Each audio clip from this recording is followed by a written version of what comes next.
हाय मित्रांनो, माझ्या व्हिडिओमध्ये तुमचं स्वागत आहे। माझ्या चॅनलला तुम्ही नवीन असाल तर प्लीज लाईक करा, शेअर करा, सबस्क्राईब करा। आणि आता मी तुम्हाला जो व्हिडिओ दाखवणार तो तुम्ही पूर्ण बघा, स्किप करू नका। चला आता मी तुम्हाला दाखवते। मी हे सफेद तीळ घेतले अर्धा किलो, तुम्ही बघू शकता। आणि त्यानंतर मी गूळ घेतलाय, गूळ घेतलेला अर्धा किलोला मी गूळ घेतलेला 300 ग्रॅम। हा पण मी किसून घेतलेला आहे छानपैकी। त्यानंतर मी शेंगदाणे घेतले अर्धी वाटी।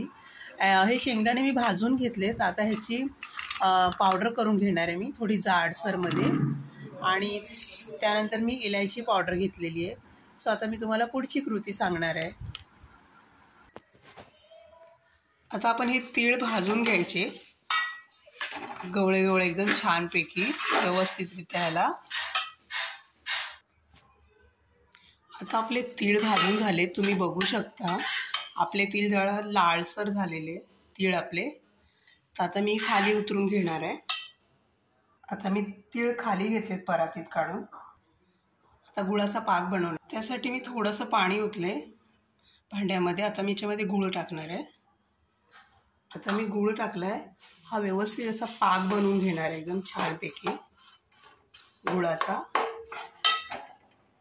आपल्याला बारीक गॅसवर हा पाक बनवायचा आहे छानपैकी। आणि थोडंसं पाणी टाकून तर आपला पाक बघा रेडी होतोय। गुळाला एकदम फेस आलेला आहे, तर अजून आपला पाक रेडी झालेला नाही आहे। तर बघूया आपला पाक झालाय का।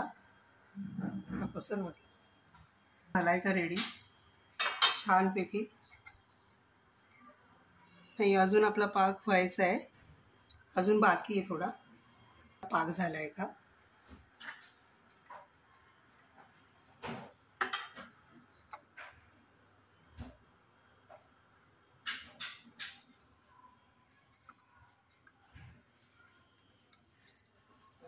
हो, आपला पाक बघा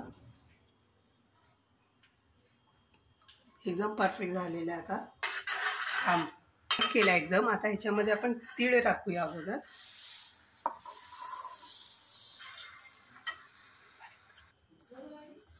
शेंगदाणे टाकू, जे बारीक केले होते भाजून अगोदरच शेंगदाणे घेतले होते ते। आणि थोडी वेलची पूड टाकणार याच्यामध्ये।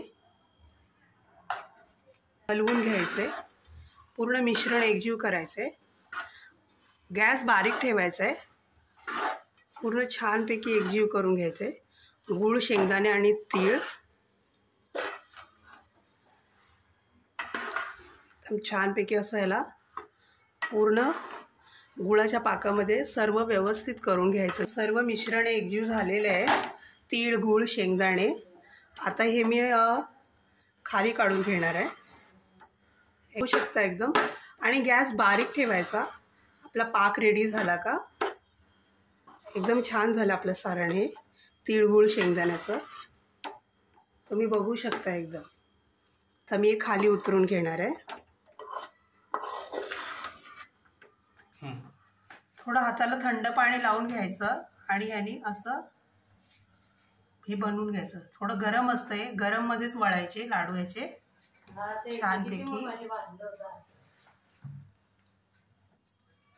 अशा प्रकारे आपल्याला लाडू बनवून घ्यायचे, बघू शकता तुम्ही।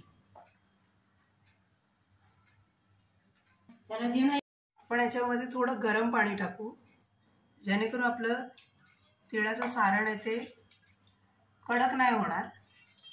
आता हे याच्यामध्ये ठेवून द्यायचं असं, म्हणजे ते कडक नाही होणार। आता आपले तिळाचे लाडू हे खाण्यासाठी रेडी झाले, तुम्ही बघू शकता। माझा व्हिडिओ तुम्हाला आवडला तर प्लीज लाईक करा, शेअर करा, सबस्क्राईब करा। कमेंटमध्ये मला नक्की कळवा मित्रांनो। धन्यवाद। झाला।